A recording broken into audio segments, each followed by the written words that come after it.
এই যে 2 দিন আগে একটা ঘটনা ঘটলো, কোথায় জানি, দিয়াবাড়ি।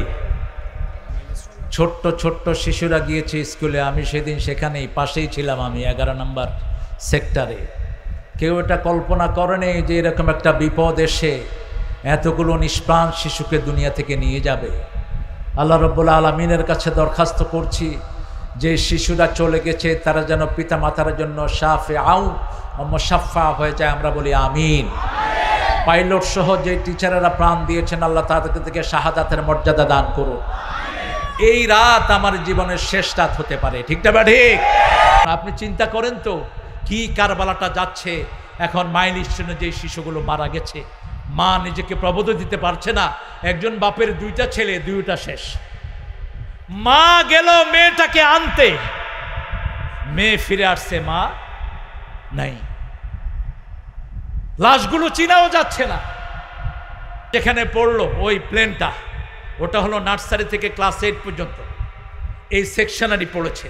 বাচ্চারা বাসায় যাবে, কাতার বন্দি হচ্ছিল, ওটার উপরেই আসছে পড়েছে এই প্লেন। কি ভাবে এদেরকে আপনি সান্ত্বনা দিবেন? সান্ত্বনা দেওয়ার কোনো ভাষা আমাদের কাছে। শুধু ওদের জন্য দোয়া করব, আল্লাহ যেন এরকম মুসিবত আর কাউকে না ফেলে। আল্লাহ যেন ওদের মুসিবত দিয়ে ওদের সবগুলো গুনাহ ওদেরকে শ্রেষ্ঠ নেয়ামত যেন আল্লাহ দান করে দেয়, আমরা বলি আমিন। এই বিপদটাও আমাদের নিজেদেরও হয়ে যেতে পারে। এই জন্য এই 5টা জিনিসকে সামনে রাখবো। আল্লাহ আমাদেরকে তৌফিক দান করেন। আরো চিৎকার করে বলি আমিন। আপনারা দেখেছেন আমাদের কিছু উপদেষ্টারা বাচ্চাদেরকে রিসিভ করতে গিয়েছে, একটার মুখে আল্লাহও নাই, রাসূলও কথা কন না কেন নাই। কি বানি দিবে এরা? এই জন্য আইন উপদেষ্টাকে ভুয়া ভুয়া বলে পোলাপান খেদাইছে। 6 ঘন্টা আটকিয়ে রেখেছে। এই পর্যন্ত যা শাসক পেয়েছি একটার কাছেও কোরআনের জ্ঞান নাই, হাদিসের জ্ঞান নাই। এরা জাতিকে কি উদ্ধার করবে? এই যে বিপদের সময় কি পড়তে হয়, কোথাও আগুন লাগলে কি পড়তে হয়, কোরআন শরীফে সেটা আছে না নাই? আগুনের ভিতরে নিয়ে যাওয়া হলো এক নবীকে, তিনি আগুনের দিকে যাচ্ছেন। তাকে যখন আগুনের দিকে নেওয়া হচ্ছে, তিনার শরীরটা বেশ ভারী। শয়তান পরামর্শ দিল, তার শরীরের কাপড়গুলো তোমরা খুলে ফেলো। তার আগে পরামর্শ দিলে একটা মেলার আয়োজন করো, ছেলে মেয়ে একসাথে হবে, সেখান থেকে রহমত বিদায় নিবে। মেলার আয়োজন করা হলো, কিন্তু তারপরে ওনাকে নিয়ে যেতে পারছে না নমরুদের সৈন্যরা। তারপরে শয়তান পরামর্শ দিল তার কাপড়গুলো খুলে ফেলো। রাসূল বলছেন একা থাকলে উলঙ্গ হবে না, যারা উলঙ্গ হয় ফেরেশতা তাদের থেকে কি নেয়? কথা কন না কেন? বিদায় নেয়। নিজের সতরের দিকে নিজেকে তাকাতেও নিষেধ করেছেন রাহমাতাল লিল। শয়তান হলো উলঙ্গবাদী আর আমরা হলাম মৌলবাদী। শয়তান সবসময় উলঙ্গতা পছন্দ করে। আদম হাওয়ার উলঙ্গ পোশাক, জান্নাতের পোশাক খুলে ফেলেছিল এই শয়তান পরামর্শ দিয়ে। যখন ইব্রাহিম আলাইহিস সালামের পোশাক খুলে ফেলা হচ্ছে, তিনি কাঁদা শুরু করলেন। আল্লাহ রাব্বুল আলামিন বলেন, ইব্রাহিম তুমি কেঁদো না, জান্নাতের পোশাক আমি তোমার জন্য পাঠিয়ে দিচ্ছি এবং তুমি সান্ত্বনা গ্রহণ করো। কিয়ামতের ময়দানে যখন সবাই উঠবে, প্রথম পোশাক আমি আল্লাহ তোমাকেই পরিধান করাবো। আগুনের দিকে যাচ্ছেন তিনি। সূরা আম্বিয়ার 87 নম্বর আয়াতের শেষ অংশ আল্লাহ ছুড়ে দিলেন। সূরা আম্বিয়ার 69 নম্বর আয়াত আল্লাহ ছুড়ে দিলেন, কুলনা ইয়া নারু কুনি বারদাও ওয়া সালামান আলা ইব্রাহিম। আল্লামা ইকবাল এটার অনুবাদ করছেন, আজ भी हो इब्राहिम का ईमान पैदा आग कर सकती एक अंदाजे गुलिस्ता पैदा। কবি ফররুখ বাংলা করছেন, আজ যদি হয় ইব্রাহিম আলাইহিস সালামের ঈমান বিদ্যমান, আগুন হয়ে যাবে খুবসুরত এক ফুলের বাগান। ঈমান ওটা আনতে হবে যে ঈমানের সামনে কোনো মুশরিক দাঁড়াতে পারবে না, যে ঈমানের সামনে একা ইব্রাহিম দাঁড়িয়ে থাকবে, সারা পৃথিবী ইব্রাহিমের বিরুদ্ধে, তাকে ঈমান থেকে টলাতে পারবে না। আমরা শপথ নিব, কেউ রায় দিবে না, আমি একাই কোরআনের পক্ষে থাকবো। রাজি আছি তো? অনেক কথা আমাদের সামনে আসবে, কিন্তু আমার কবরে আমাকে যেতে হবে, ঠিক না ঠিক? আগুনের দিকে যাচ্ছেন ইব্রাহিম আলাইহিস সালাম। আগুনকে নোটিশ করলেন কে? হাজার আগুন ধরুক, আপনি আয়াত পড়েন, আপনাকে বাঁচানোর দায়িত্ব নেবেন কে? আল্লাহ দায়িত্ব নেবেন। ইব্রাহিম আলাইহিস সালাম আগুনে ঢুকলেন, পরবর্তী পর্যায়ে তিনি বললেন, আমার সমস্ত জীবনের মধ্যে যে কতক্ষণ আমি আগুনে ছিলাম সবচেয়ে শান্তিতে ছিলাম, ওটা ছিল আমার সবচেয়ে শান্তির সময়। তো দোয়াটা মুখস্থ রাখেন, পড়েন, কুলনা ইয়া নারু কুনি বারদাও ওয়া সালামান আলা ইব্রাহিম। প্রচণ্ড জ্বরে পড়লে এই দোয়াটা পড়লেও জ্বর ঠান্ডা হয়ে যায়। মনে রাখবেন, যে কোনো রোগ 35% হলো শারীরিক আর 65% হলো মানসিক। এই জন্য নবীরা কখনো ক্লান্ত হতেন না। যারা রুহানি কাজ করে এরা কখনো ক্লান্ত হয় না, যারা তসবিহ করে এরা কখনো ক্লান্ত হয় না, যারা 5 ওয়াক্ত নামাজ পড়ে কখনো ভেঙে পড়ে না, যারা কোরআনের আন্দোলন করে কখনো ভয় পায় না। কোরআনের আন্দোলন যারা করে তারা কাউকে রক্তচক্ষুকে ভয় করে না। আর মুনাফিক একবার এদিকে আরেকবার হেদিকে। আল্লাহ বলছেন সূরা বাকারার শুরুতে, আলিফ লাম মিম যালিকাল কিতাবু লা রাইবা ফীহি হুদাল লিল মুত্তাকিন আল্লাযীনা ইউমিনুনা বিল গায়বি ওয়া ইউকিমুনাস সালাতা ওয়া মিম্মা রাযাকনাহুম ইউনফিকুন। প্রথম ব্যবহার করলেন হরফে মুকাত্তাআত, কারণ রাসূল সাল্লাল্লাহু আলাইহি ওয়াসাল্লাম কোনো বিশ্ববিদ্যালয়ে পড়েননি, কোনো স্কুলে পড়েননি, দুনিয়াতে তার কোনো শিক্ষক নাই, উনি অক্ষরও চিনতেন না।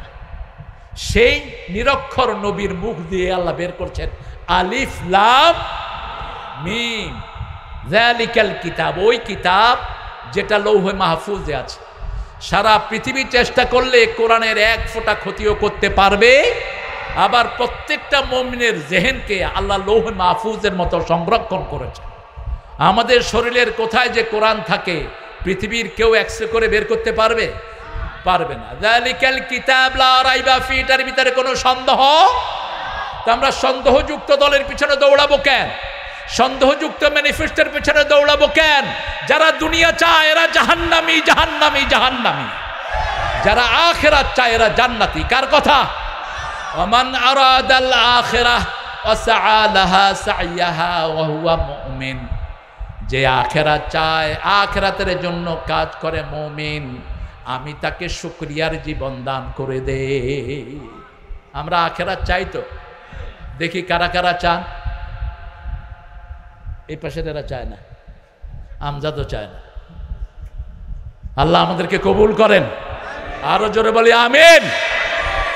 আপনারা একটা কথা ভালো করে মনে রাখবেন, গুনাহ আছে যেখানে জাহান্নাম আছে, চাঁদাবাজি যেখানে ভাগা আছে। কোনো চাঁদাবাজ তার পয়সা খাইতে কথা কন না কেন? অতীতের চাঁদাবাজ একটাও টাকার কাছে আছে? আছে একটাও? তো ভবিষ্যতে যারা চাঁদাবাজি করবে এরা নিজেরা খেতে পারবে? কুত্তার সার কোনো বরকত, গরুর বাচ্চার বরকত বেশি না কম? বুঝতে না, এটা হারামে কোনো আরাম নাই। এমন সন্দেহযুক্ত দল করব না যেটা করলেই জাহান্নামে যেতে হয়। ইসলাম ছাড়া সব দল কোথায় যাবে বলেন? এটা কার কথা? কোথায় আছে? কোন সূরায়? এই উঠো কেন এই ছেলে?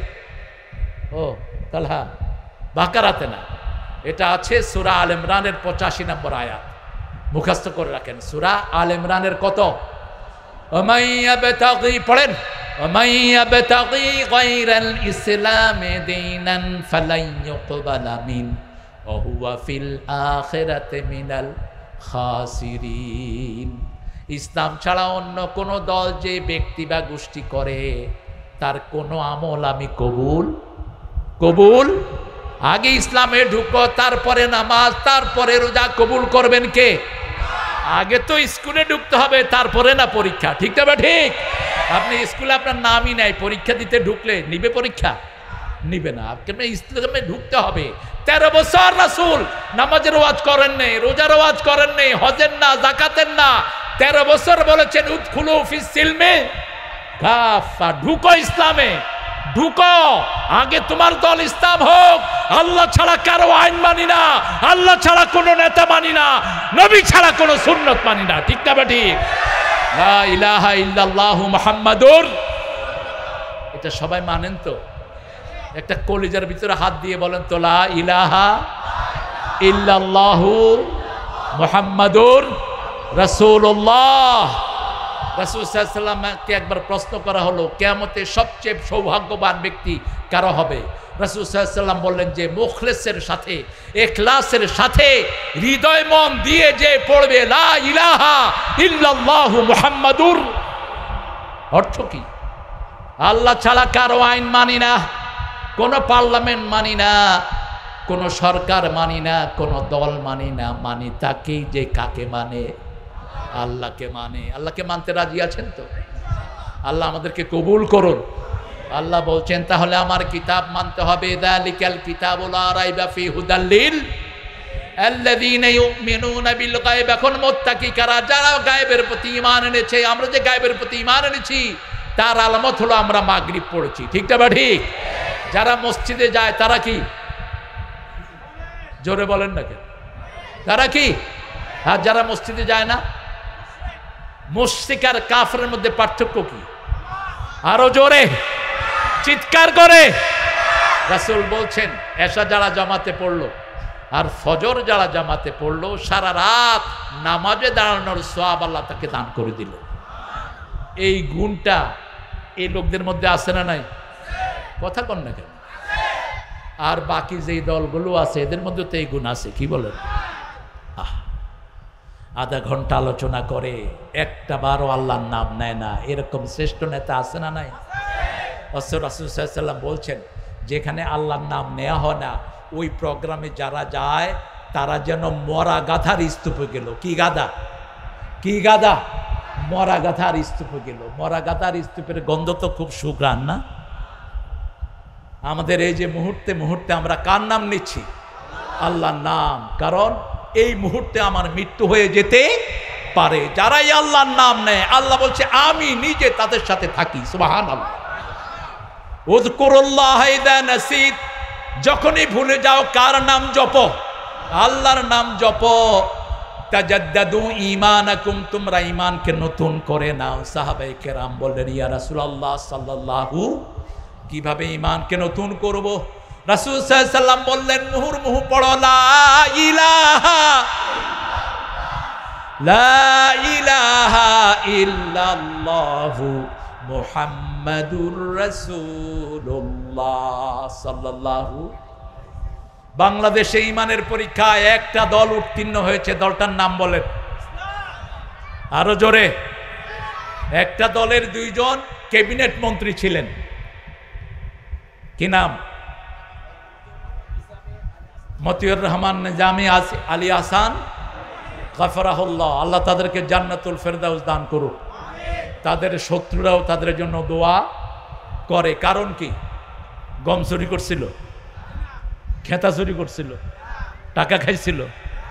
দুর্নীতির একটা ফোঁটা তাদের শরীরে লাগে। এমনকি মন্ত্রী হওয়ার পরে সব ডিসিরা ভয়ে থাকে কোন সময় কোন মন্ত্রী ফোন করে কতজন নিয়ে আসবে। এটা মন্ত্রীদের ট্রেডিশন। এই ডিসি নরসিংদী, আমি 70 জন নিয়ে আসতেছি, এদের খাওয়ার ব্যবস্থা করো। ডিসি তোর বাপের বাড়ি থেকে আনে খাওয়াবে না। ডিসি এসপিকে ফোন করে, এই এসপি 100 জনের লোক আসতেছে মন্ত্রীর, তুমি বড় বড় ব্যবসায়ী যেগুলো এগুলো থেকে 25 লাখ টাকা উঠায় আনো অথবা 30 লাখ উঠাও। এই কলিমদ্দিন, এই কামরুল আইডিয়াল স্কুলের তুই প্রিন্সিপাল, দেখি 2 লাখ টাকা নিয়ে দেখা কর। কালেকশন হয়ে গেল কত লাখ? 25 লাখ। 5 লাখ টাকা খাওয়ায় খরচ হলো, বাকি থেকে কয় লাখ? কার পাহাড়ে? কন্যাকারে? কার পাহাড়েও? মন্ত্রী না, ডিসি এসপি। আলী হাসান মুজাহিদ যাবেন জয়পুরহাট। ডিসি সাহেব ফোন করলেন, স্যার আপনার সাথে কয়জন আসতেছে? তিনি বললেন কেন? বলছে খাওয়ার ব্যবস্থা করব। আলী হাসান মুজাহিদ সাহেব বললেন আপনি কি হোটেল খুলছেন নাকি? আপনার কয়জন আছে অফিস স্টাফ বলেন? বলছে আমার অফিস স্টাফ আছে 15 জন। বলছে আপনারা আমাদের সাথে অমুক এতিমখানায় জামাতের নেতৃত্বে দুপুরের খাওয়া খাবেন। মেনু কি? মেনু হলো আলু আর খিচুড়ি, আলু আর তার সাথে আবার আলু ভর্তা। এটা হলো মেনু। মন্ত্রী গেলেন, সেখানে সবাইকে নিয়ে খেলেন, এতিমদেরকে নিয়ে। ডিসি সাহেব চোখের পানি ফেললেন। আতঙ্কে থাকতাম কোন সময় মন্ত্রী ফোন করে, কিন্তু এই মন্ত্রী আমার জীবনে আমি আর দেখি নাই। এরকম লোক আপনারা চান তো? কথা কন না কেন? আচ্ছা বলেন তো, কেউ কি বিনা প্রফিটে কোথাও ইনভেস্ট করে? আমি যদি কোথাও 10 কোটি টাকা ইনভেস্ট করি, আমার টার্গেট থাকবে আমি কত তুলে আনবো? মিনিমাম 5-15 কোটি। যারা ইনভেস্ট করে বুঝবেন এটার পেছনে তাদের লক্ষ্য উদ্দেশ্য আছে না নাই? এই লোকটা তো বিশাল পুঁজিপতি না? মাদ্রাসার বেতন কত? এই বুঝতে মারা কিল দেবো কাসনাগারে কত? 50,000 ধরেন। কত? 50,000 ধরলাম। ইলেকশনে টাকা ছিটানোর কোনো সম্বল তার কাছে নেই। আমির বলেছেন আমরা সেবক হব। কি হব? সেবার নমুনা তিনি দিয়েছেন কি দেন নেই? সেবার নমুনা জামাতের সেক্রেটারি এখন গোলাম পরোয়ার এমপি ছিল, দিয়েছেন কি দেন নেই? আমিও এক এমপির পোলা। আমার আব্বা এমপি হয়েছেন, সম্পদ বিক্রি করেছেন। আমরা এরকম এমপি চাই যারা নিজেদের সম্পদ বিক্রি করে মানুষের উপকার করবে। সরকারের একটা পয়সা তারা খরচ করবে না, বরং সরকারি ফান্ডে নিজের থেকে যেই টাকাগুলো ছিল সেগুলো জমা দিয়ে দিবে। ঠিক না? ঠিক। সেগুলোর জন্য প্রথম থাকতে হবে লা ইলাহা ইল্লাল্লাহু মুহাম্মাদুর রাসূলুল্লাহ সাল্লাল্লাহু। ওমর ফারুক গিয়েছেন কোরবানির ঈদে বাজার দেখতে। গত ঈদটা আমরা কি পালন করলাম? কোরবানির ঈদ। তিনি মুখ বেঁধে বাজারে ঢুকলেন। কে গরুর দাম, উটের দাম, দুম্বার দাম কিরকম রাখছে। গিয়ে এক কোনায় দেখে ওনার ছেলে একটা উট নিয়ে দাঁড়ানো, ওনার তো মুখ বাঁধা। গিয়ে বললেন, ইয়া সাবি, হ্যাঁ শিশু, তোমার এই উটটা কত? ছেলে একটা দাম চাইল। তিনি বললেন, কত দিয়ে কিনেছো? ছেলে বলল, কিনা দাম আপনাকে বলবো কেন? বলছে, ঠিক আছে বলো না। তো তুমি কবে থেকে উটের ব্যবসা করছো? ওমর ফারুককে তিনি বললেন, আমি জবাব দিতে বাধ্য নই। ওমর ফারুক মুখের কাপড় খুললেন। ছেলে বলছে, আব্বা। কি বলছে? আব্বা। ওমর ফারুক বললেন, হ্যাঁ মানে তোমার আব্বা। তুমি কবে উটের ব্যবসায়ী হলা? বলছে, আব্বা ব্যবসায়ী না, মামারা কিছু পয়সা দিয়েছেন, একটা চিকো নোট কিনেছি। আপনি যেখানে বসেন ওটার পিছনে যে বাগানটা, যেখানে একটু ঘাস ঠাস হয়, ওখানে এটাকে পালন করেছি। ওখানে পালন করাতে এটার শরীরে একটু গোস্ত হয়েছে, এখন বাজারে বিক্রি করতে এনেছি। ওমর ফারুক বললেন, বাবা সব ঠিক আছে, তুমি যেখানে খাওয়াইছো ওটা হলো জনগণের মাঠ। কার মাঠ? জনগণের মাঠ।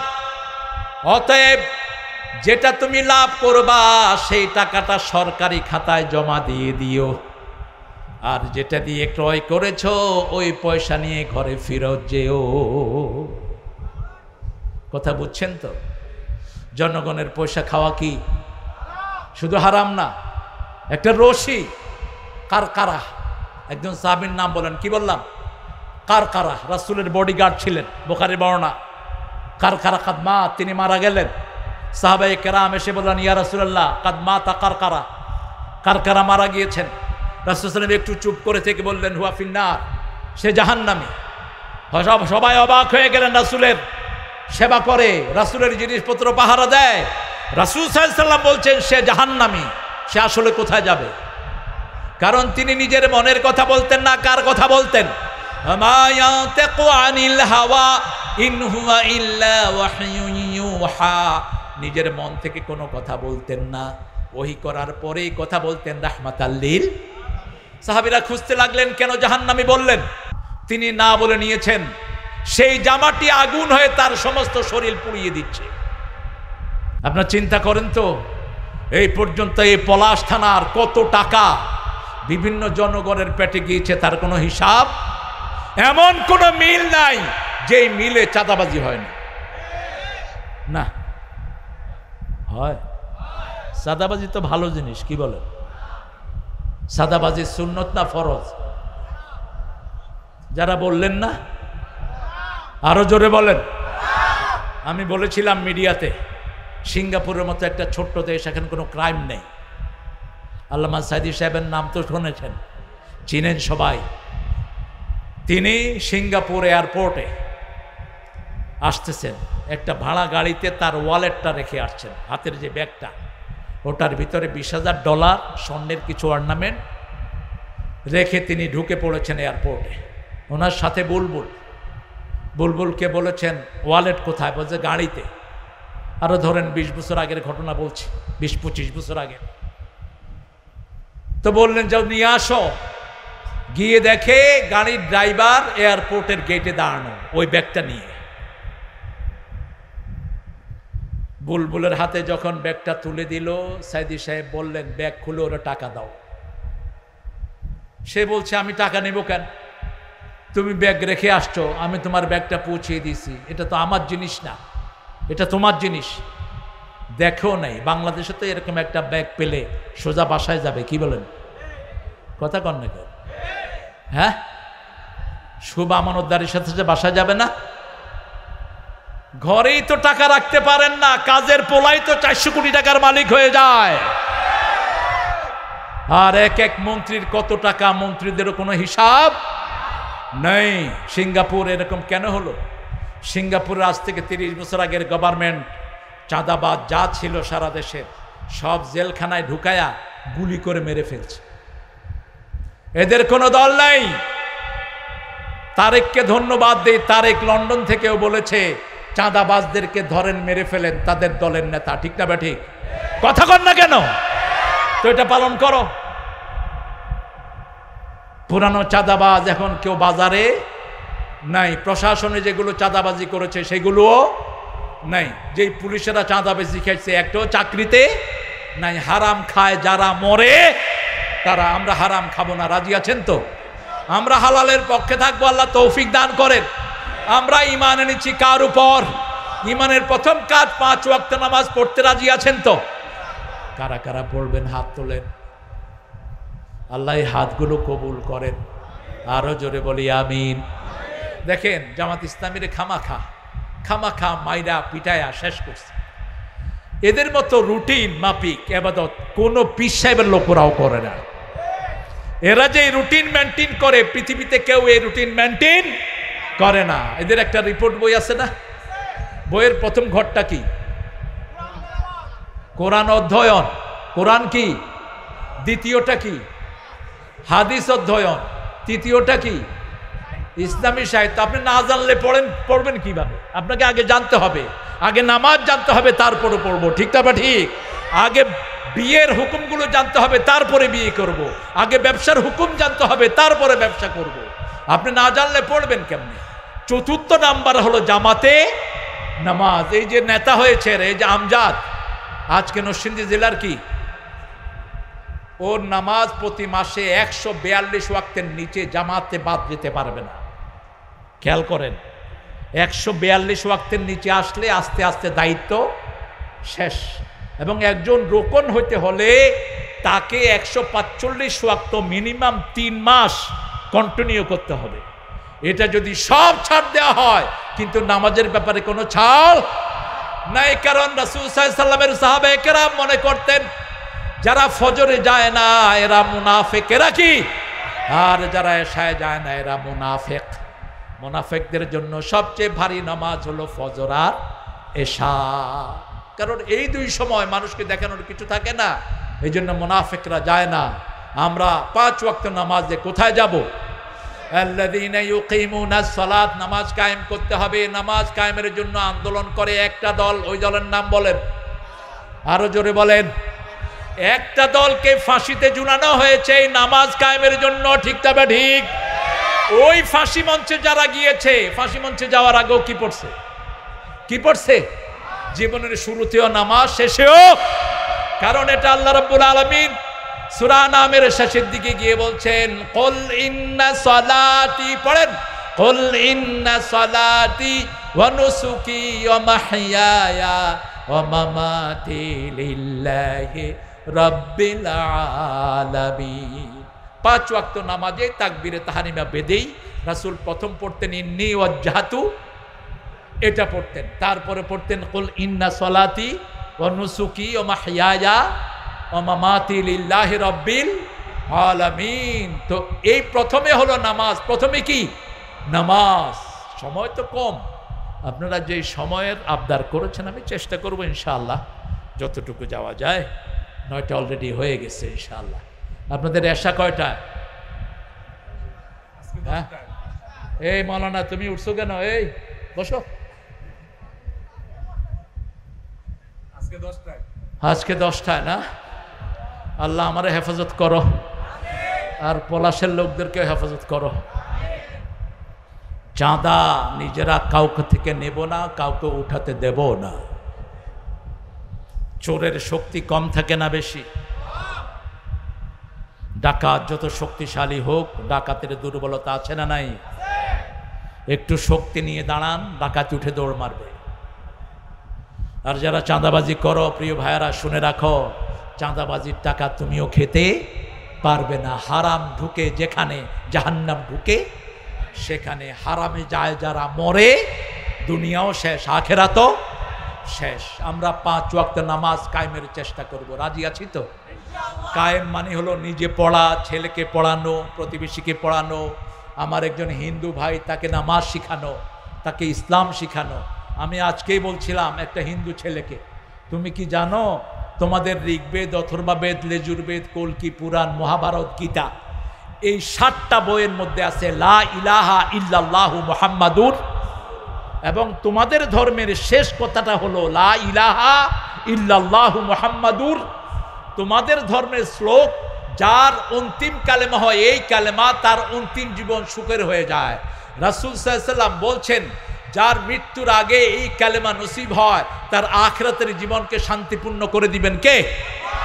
যেমন রাসূল যাচ্ছেন মদিনার রাস্তা দিয়ে, হঠাৎ করে এক ইহুদির ঘর থেকে আওয়াজ আসলো, ইয়া রাসূলুল্লাহ সাল্লাল্লাহু, আমার ছেলেটা খুব অসুস্থ, আপনি তাকে দেখে যান। রাসূল সাল্লাল্লাহু আলাইহি ওয়াসাল্লাম সাথে সাথে তার ঘরে ঢুকে পড়লেন। আপনাকে যখনই কেউ ডাক দেয় তার কাছে যাবেন, তাকে সাহায্য করেন।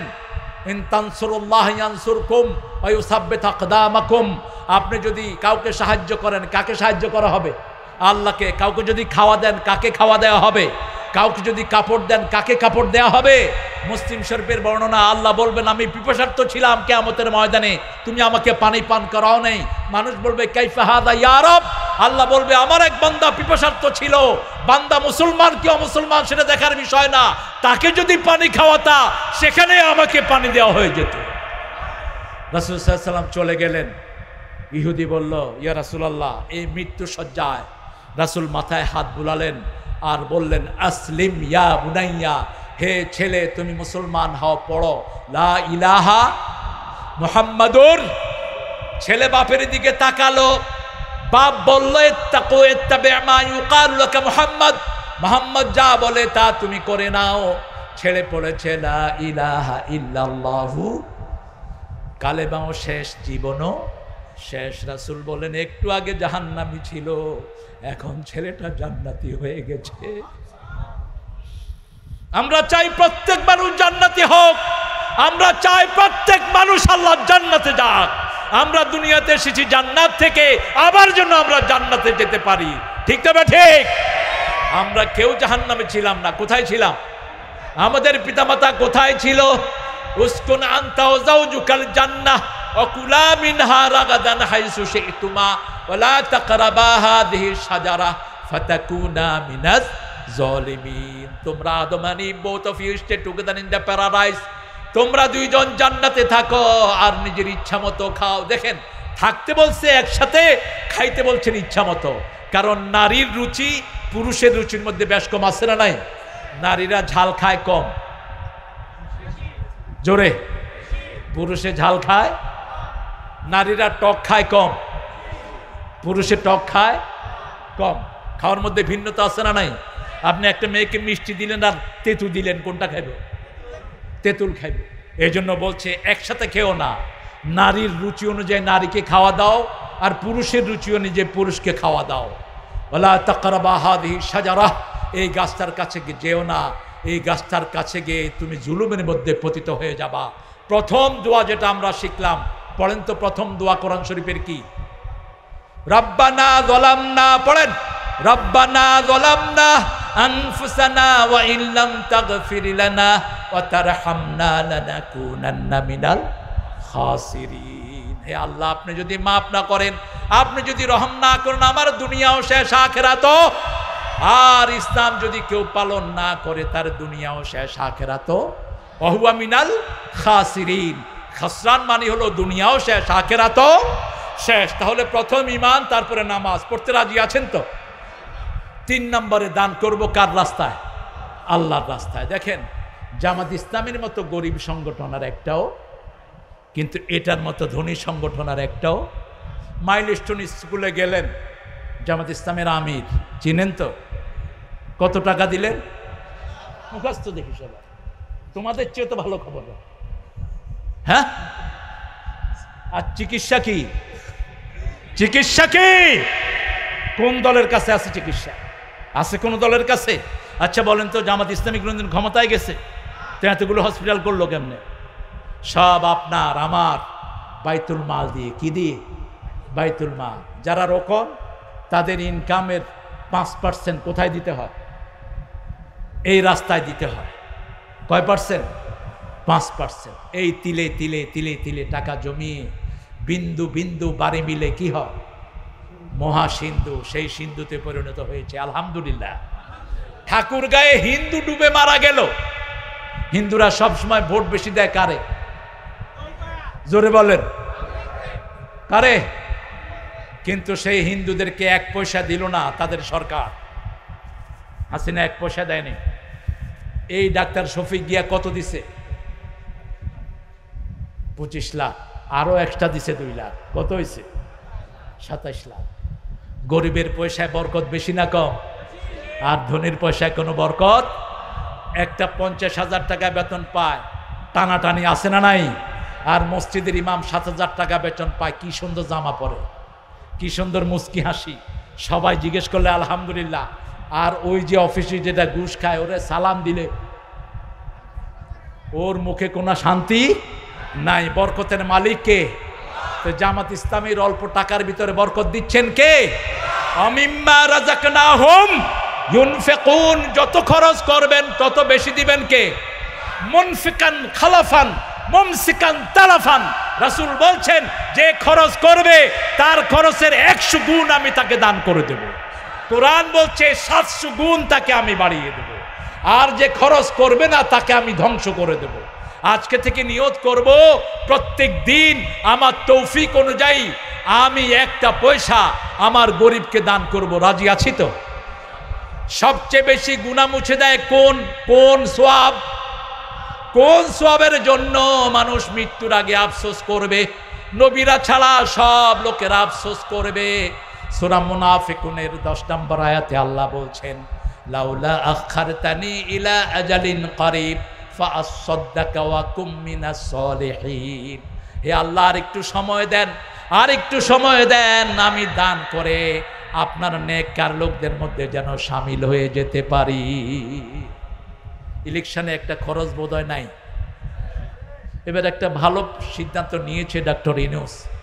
বেচারা চেষ্টা করতেছে, কিন্তু উপদেষ্টাগুলো তো সব ফালতু। সব কি? মিস্টার ফালতু। একটা চেষ্টা করতেছে। আচ্ছা বলেন তো, এই 10 মাসে আপনারা বেশি শান্তিতে ছিলেন না আগের বছরগুলোতে বেশি শান্তিতে ছিলেন? অনেক কথা বলা হয় ভাইয়েরা, আমরা জানি কি শান্তিতে আমরা আছি। 14টা মামলা ছিল আমার মাথার উপরে। সারাক্ষণ একটা আতঙ্কে আমরা ইস্তেমালারা ছিলাম। ঠিক না বা ঠিক? কথা বলেন না কেন? মসজিদের মুসল্লিদের ভিতরে আতঙ্ক ছিল কিনা? এখন সেই আতঙ্ক। পুলিশ আগে দেখলে কথা বলতো, এই হুজুর জানকো। আর এখনকার হুজুর আসসালামু আলাইকুম, হুজুর আমার লাগে একটু দোয়া করেন। আর আগে কথা, এই শালার ভাই যাসকো। কথা কন না কেন? এই শান্তি আছে না নাই? বিগত 11 মাসে খাদ্যদ্রব্যের দাম তো খুব বাড়ছে। কথা কন না কেন? পেঁয়াজের দাম আগে খাইছেন কত, এখন খান কত? একটা স্টেবিলিটি আছে। কারেন্ট এখন যায়নি ঘন ঘন। এই যে যাও একটু নিল, এটা বোধহয় আওয়ামী লীগ করতো যেটা নিছে। আওয়ামী লীগ বোঝা যায়, কিন্তু এখনো অফিস আদালতে ঘাপটি মেরে আসে না নাই? তোমাদেরকে আমরা ক্ষমা করেছি, তার মানে এই না তোমাদেরকে চিনি না। আল্লাহর রাস্তায় ফিরে আসো, আল্লাহ তোমাদের ভাগ্য পরিবর্তন করবেন। ঠিক না বে ঠিক? 2000 শিশুকে খুন করেছো 5ই আগস্টের আগ পর্যন্ত। ঠিক না বে ঠিক? হাজার হাজার খুন করেছো, এগুলোর সবগুলো রক্তের দায় তোমাদেরকে নিতে হবে, যারা ওই সরকারকে তোমরা সাপোর্ট করেছো। আমরা সাপোর্ট করব আল্লাহর রাসূলকে, সাপোর্ট করব কোরআনকে। রাজি আছি তো? আল্লাযীনা ইউমিনুনা বিমা উনজিলা ইলাইক, রাসূলের উপর যা নাজিল হয়েছে তার উপর ঈমান আনবো। রাসূল সাল্লাল্লাহু আলাইহি ওয়াসাল্লাম বলেছেন, যে নিজে পেট ভরে খায়, তার প্রতিবেশী না খেয়ে থাকে, সে মুমিন। এই প্রতিবেশী মুসলমান হওয়ার কথা বলেন নাই। মান আশবা নাফসাহু ওয়া জারুহু জায়ে, যে নিজে পেট ভরে খেলো, তার প্রতিবেশী অভুক্ত থাকলো, সে মুমিন না। এই জন্য রাসূল যখন মসজিদে যেতেন, এক রাস্তা দিয়ে যেতেন, আরেক রাস্তা দিয়ে ফিরে আসতেন। যাওয়ার সময় দুই পাশে দেখে যেতেন কেউ নিরন্ন মানুষ, is there any person who are starving, কেউ কি আছো ক্ষুধায় কষ্ট পাচ্ছ, তাকে আস্তে করে হাত দিয়ে ধরে রাসূল সাথে নিয়ে যেতেন। এমনকি আবু হুরায়রা রাদিয়াল্লাহু আনহু বলছেন, তিরমিজির সহিহ বর্ণনা, আমি সারাদিন না খাওয়া, আমি ওমর ফারুককে লম্বা করে সালাম দিলাম, তিনি সালামের উত্তর নিয়ে চলে গেলেন। আবু বকর রাদিয়াল্লাহু আনহুকে সালাম দিলাম, তিনি উত্তর নিয়ে চলে গেলেন। রাসূল সাল্লাল্লাহু আলাইহি ওয়াসাল্লাম আমাকে দেখেই আগে আমাকে সালাম দিয়ে দিলেন। সুবহানাল্লাহ বলবে না? এটা বাড়ি গিয়ে বললেও হবে ইনশাআল্লাহ। সুবহানাল্লাহ, আলহামদুলিল্লাহ, এগুলো আমাদের প্রোটেকশন, এগুলো বেশি পড়বেন। কিয়ামতের আগে রাসূল বলছেন এগুলো মানুষের ক্ষুধা নিবারণ করবে। সুবহানাল্লাহ, আলহামদুলিল্লাহ বললে মানুষের পেট আল্লাহ রহমত দিয়ে ভরপুর করে দেবে। দাজ্জালের একটা বড় হাদিস আছে, সেই হাদিসের পরে রাসূল সাল্লাল্লাহু আলাইহি ওয়াসাল্লাম এই কথাটা বললেন। তো তাসবিহ বেশি করে পড়বেন। ফাসাব্বিহুহু বুকরাতাও ওয়া আসিলা উযকুরুল্লাহ যিকরান কাসীরা। 24 ঘন্টা একজনের জিকির করবেন। তিনি কে? যখনই কেউ আল্লাহ জিকির করে তার সাথে থাকেন কে? তো যার সাথে আল্লাহ থাকে তার কোনো বিপদ হয়? কখনো হয় না।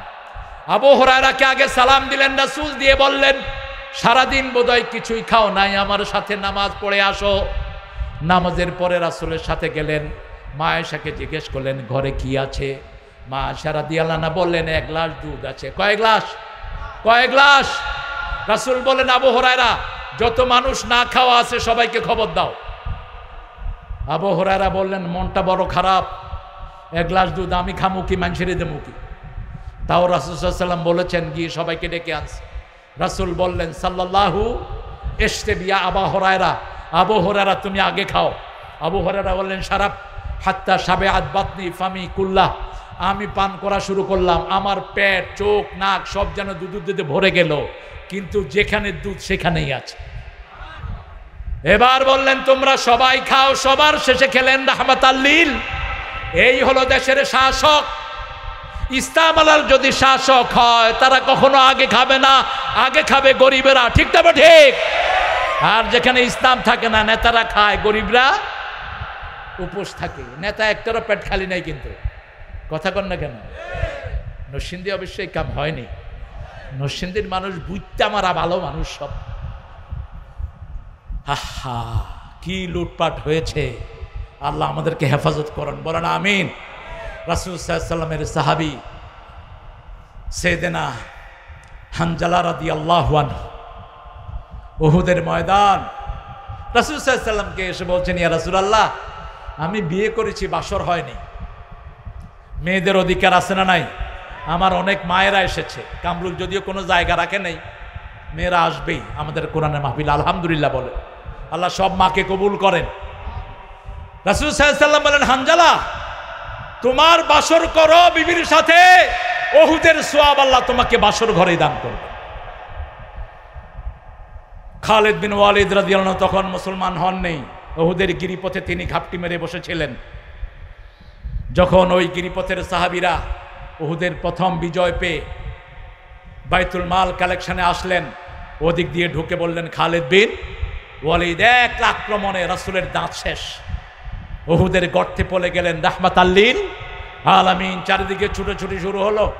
কাফেররা প্রচার করলো, কাদ কুতিলা মুহাম্মদ, কাদ কুতিলা মুহাম্মদ। উহুদ থেকে মাত্র 3.5 কিলো মাইল দূরে হলো মদিনা।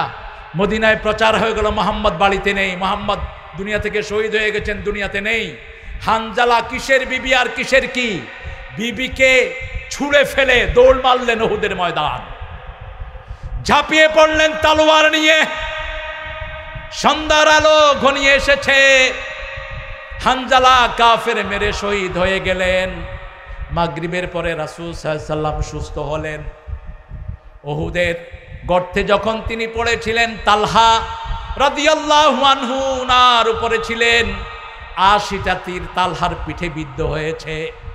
রাসূল বললেন, ইয়াউমুল উহুদ ইয়াউমুত তালহা, উহুদের দিন তালহার দিন। তালহা একা পিঠে ৮০টা তীর নিলেন। রাসূল সাল্লাল্লাহু আলাইহি সাল্লামের শরীর থেকে রক্ত ঝরছে। উহুদের পাহাড় কাঁপা শুরু করলো। রাসূল বললেন, উসকুনি ইয়া উহুদ, হে উহুদ তুমি থেমে যাও, তোমার উপরে 2 জন শহীদ আর 2 জন গাজী আছে। আল্লাহু আকবার। চায়ের খলিফার ভবিষ্যৎবাণী করছেন রাহমাতাল লিল আলামিন। 2 জন শহীদ ওসমান এবং ওমর ফারুক, 2 জন গাজী আলী এবং আবু বকর সিদ্দিক রাদিয়াল্লাহু। উহুদ থেমে গেল। রাসূল সাল্লাল্লাহু আলাইহি সাল্লাম বললেন, শহীদদেরকে একত্রিত করো। শহীদদের গোসল দেওয়ার কোনো প্রচলন নেই। এই রক্ত সহ কিয়ামতের ময়দানে উঠবে। শহীদ হতে চান তো? কোন নবীর উম্মত আপনারা? 10 বছরে যিনি 80টা যুদ্ধ পরিচালনা করেছেন, 27টা যুদ্ধে নিজে সেনাপতি ছিলেন। কোন ঠান্ডা নবীর আমরা উম্মত নই। যেমনই তিনি রহমদিল, তেমনি তিনি অগ্নি শর্মা। ইসলামকে রক্ত চক্ষু দেখাবা, আমরা সেই চক্ষু আস্ত রাখবো না। রাসূল সাল্লাল্লাহু আলাইহি সাল্লাম বললেন, লাশগুলো হাজির করো। হানজালা রাদিয়াল্লাহু আনহুর স্ত্রী উহুদের মাঠে চলে আসলেন। ইয়া রাসূলুল্লাহ সাল্লাল্লাহু আলাইহি ওয়াসাল্লাম, আমি জানি শহীদদের গোসল দিতে হয় না, কিন্তু আমার হানজালার ফরজ গোসল হয়েছে। আপনি তাকে গোসল ছাড়া তার জানাজা দিবেন না। রাসূল সাল্লাল্লাহু আলাইহি সাল্লাম বললেন, তোমরা হানজালার লাশটা খুঁজে বের করো। সন্ধ্যার আলো আধারিতে বোঝা যাচ্ছে না। সাহাবায়ে কেরাম অনেক খুঁজে, ওনার হাত একখানে পা একখানে। বিবি বললেন, এই আমার হানজালার শরীর। হানজালাকে একত্রিত করা হলো। রাসূল সাল্লাল্লাহু আলাইহি সাল্লাম বললেন, পানি আনো গোসলের জন্য। জিবরাইল আমিন আলাইহিস সালাম বললেন, জান্নাতের পানি দিয়ে আল্লাহ হানজালার গোসল করিয়ে দিয়েছে। কয়েকজন সাহাবীর সন্দেহ হলো। তিনারা হানজালার লাশের কাছে গেলেন। তিনারা বললেন, আমরা হানজালার শরীর থেকে জান্নাতের খুশবুদার পানি টপ টপ করে উহুদের ময়দানে পড়তে দেখেছি। আমরা সেই সৌভাগ্যবান যুবকদের মধ্যে শামিল হতে চাইতো। ওয়াল্লাযীনা ইউমিনুনা বিমা উনজিলা ইলাইক ওয়া মা উনজিলা মিন ক্বাবলিক, হে নবী আলাইহিস সালাম, আপনার উপরে যা নাজিল হয়েছে সবটার উপরে ঈমান আনতে হবে। নবী রক্ত দিয়েছেন, আমরাও রক্ত দিতে রাজি। নবী জিহাদ করেছেন, আমরাও জিহাদ করতে রাজি। নবী সামাজিক কাজ করেছেন, আমরাও করতে রাজি আছি। নবীর মদিনাতে একটাও না খেয়ে মারা যায়নি। নবীর মদিনাতে যারা ছিলেন সবার মধ্যে রাসূল আমভাবে ঘোষণা করেছেন, যাদের ঋণের বোঝা আছে আমি তাদের ঋণের বোঝা আমার ঘাড়ে তুলে নিলাম। যারা আমার মদিনাতে ঢুকবে 5টা জিনিস তাদেরকে ফ্রি করে দিলাম: অন্ন, বস্ত্র, শিক্ষা, চিকিৎসা, বাসস্থান। এই 5টা ফ্রি। এখান থেকে আজকে সমাজ কল্যাণ রাষ্ট্রের যে পরিকল্পনা ইউরোপ আমেরিকা নিয়েছে, সব নিয়েছে মদিনা থেকে। আল্লাহ আমাদেরকে রাসূলের সেই জিনিসের উপর ঈমান আনার তৌফিক দান করুন। চূড়ান্ত কথা বলছি, ওয়াবিল আখিরাতি হুম ইউকিনুন। কিয়ামতের ময়দানে আমাদেরকে সবাইকে যেতে হবে, ঠিক কিনা? 5 ওয়াক্তে নামাজে পড়ি মালিকি, জোরে বলেন মালিকি। এটা কোন দিন? কোন দিন? রাসূল সাল্লাল্লাহু আলাইহি সাল্লাম সূরা ফাতিহার তাফসীর করছেন। এক বেদুইন বসে রাসূলের তাফসীর শুনছেন। রাসূল পড়ছেন আর রহমানির রহিম মালিকি ইয়াউমিদ্দিন। বেদুইন হেসে দিয়েছে। রাসূল বলছেন, তুমি হাসলা কেন? বলছে, আমি বুঝেছি। কি বুঝছো? বলছে, আল্লাহ আমারে কিয়ামতে মাফ করে দিবে। কিভাবে বুঝলা? মালিক ইয়াউমিদ্দিনের আগে বলছেন আর রহমানির রহিম। আপনি একটা বিচারকের কাছে গেলেন, একটা কোর্টে গেলেন, যাওয়ার আগে আপনি শুনলেন কোর্টের বিচারপতি খুব রহমদিল, সবাইকে মাফ করে দেন। আপনার মধ্যে আশার সঞ্চার হবে কি হবে না? আল্লাহ বলছেন আর রহমানির রহিম, আমি সবচেয়ে রহমত আল্লাহ, রহমান লিদ দুনিয়া রহিম লিল আখিরা। দুনিয়াতে সবার জন্য আল্লাহর রহমত আছে। ঘুষখোরের উপরে আছে না নাই? কথা কন না কেন? সুদখোরের উপরে আছে না নাই? চাঁদাবাজের উপর আছে না নাই? তাদেরকে খেতে দেন, পড়তে দেন। যারা হাজার মুসলমানকে মেরেছে, ফিলিস্তিনে আমার ভাইদেরকে মারছে, তাদেরকেও আল্লাহ খাওয়া দেন, ঠিক না ঠিক? দুনিয়ার জন্য তিনি রহমান, কিন্তু আখিরাতের জন্য তিনি শরীফ। কোথায় যাও? কোথায় ওখানটা নিয়ে আস। বেদুইন বলল, ইয়া রাসূলুল্লাহ, আপনি মালিক ইয়াউমিদ্দিনের আগে পড়ছেন আর রহমানের রাহিম, অতএব আমার ইয়াকিন হয়েছে কিয়ামতের ময়দানে আল্লাহ আমাকে রহম দিবেন, মাফ করে দিবেন। সুবহানাল্লাহ। রাসূল হেসে বললেন, আসল বুঝতে বুঝেছে এই বেদুইন। আল্লাহু আকবার। সেই জন্য আল্লাহর রহমত থেকে কখনো নিরাশ হওয়া যাবে, কিন্তু সব সময় চোখের সামনে রাখতে হবে আখিরাত। সাইয়েদনা ওমর ফারুক বলতেন, একজন লোক যদি জান্নাতি হয় আমি হয়ে যেতে পারি, আর একজন লোক যদি জাহান্নামী হয় আমি হয়ে যেতে পারি। ওমর ফারুক বলতেন, আহলাউ কুনতু আতিরো, আমি যদি পাখি হতাম। সাইয়েদনা আবু বকরের মতো লোক কতবার জান্নাতের সুসংবাদ পেয়েছেন। রাসূল সাল্লাল্লাহু আলাইহি ওয়াসাল্লাম একদিন বলছেন, জান্নাতের 8টি দরজা। কয়টি? এক এক দরজা থেকে এক একজনকে ডাকা হবে। যার নামাজ সুন্দর তাকে নামাজের দরজা থেকে ডাকা হবে, যার সওম সুন্দর সওমের দরজা থেকে ডাকা হবে, যার দান খয়রাত ভালো ওখান থেকে ডাকা হবে।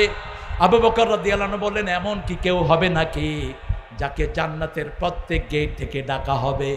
রাসূল সাল্লাল্লাহু আলাইহি ওয়াসাল্লাম মুচকি হাসি দিয়ে বললেন, আমার মনে হয় সেই ব্যক্তি তুমি হয়ে যাবা। আরো আস্তে কন্যা সুবহানাল্লাহ। রাসূল সাল্লাল্লাহু আলাইহি ওয়াসাল্লাম বললেন, আজকে কে তাহাজ্জুদ পড়েছো? আবু বকর সিদ্দিক সবার আগে হাত তুললেন। আজকে কে জানাজায় হাজির হয়েছো? তিনি হাত তুললেন। আজকে কে রোগীর সেবা করেছো? তিনি হাত তুললেন। আজকে কে কর্জে হাসানা দিয়েছো? তিনি হাত তুললেন। আজকে কে নফল রোজা করেছো? তিনি হাত তুললেন। রাসূল সাল্লাল্লাহু আলাইহি ওয়াসাল্লাম বললেন, এই কাজটা কাজ যে করবে সে জান্নাতি হয়ে যাবে। করতে পারবেন তো এগুলো? জামাত ইসলামের সিলেবাসের মধ্যে এগুলো নাই। চতুর্থ নাম্বারে কি ঘর? পঞ্চম, হ্যাঁ পঞ্চম কি? দাওয়াতি কাজ। দাওয়াতি কাজের মধ্যে কর্মী যোগাযোগ, সদস্য, এরপরে সামাজিক কাজ। সামাজিক কাজ এগুলোর একটা হিসাব করে আপনি জমা রাখবেন। এই রিপোর্টটা এই জন্য, এরপরে আত্মসমালোচনা আছে। আপনি কার মাথায় বাড়ি দিচ্ছেন, কারে কদ্দুর উপকার করছেন, ক্ষতি করছেন, এগুলো একটা টালি সেখানে করা হয়। এরকম বাস বিচার করা সংগঠন পৃথিবীতে বোধহয় আরো 10টা আছে। কথা কন না কেন? বাংলাদেশে এরকম বহু পীর আছে নামাজ পড়ে না, আপনারা জানেন না বোধহয়।